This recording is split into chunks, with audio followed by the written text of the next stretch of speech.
Несколько недель назад на этом участке дороги сбили подростка.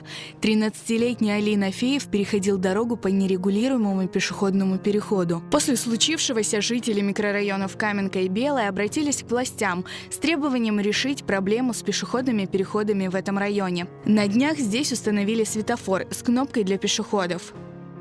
Конечно, удобнее стало. Теперь можно хоть ребенка одного отпускать в школу, потому что то аварии, то постоянно. Это очень удобно. Наконец-то додумались. Реверсионное движение сделали, а пешеходного перехода нет. Это хорошо. Это замечательно.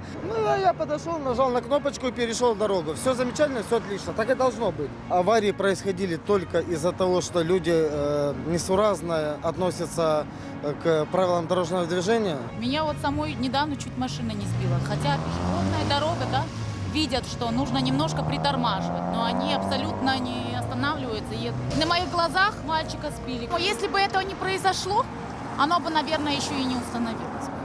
Теперь, чтобы перейти дорогу в этом месте, необходимо нажать кнопку и дождаться разрешающего сигнала светофора. Однако мнения местных жителей разделились. Некоторые считают, что такой светофор создает множество неудобств.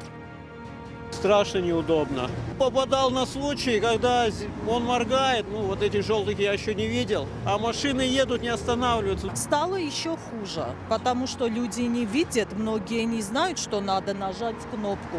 Получается, водитель едет, издалека видит, что у него зеленый свет. И как бы едет себе, а тут и с колясками люди, и старики. Из 10, может, пару человек, и то молодежь. Там дети тоже бегают, я не знаю, это к лучшему или к худшему. Поможет ли новый светофор избежать аварий на этом участке дороги, покажет время. Однако местным жителям и особенно детям необходимо быть бдительными, переходя дорогу с реверсивным движением.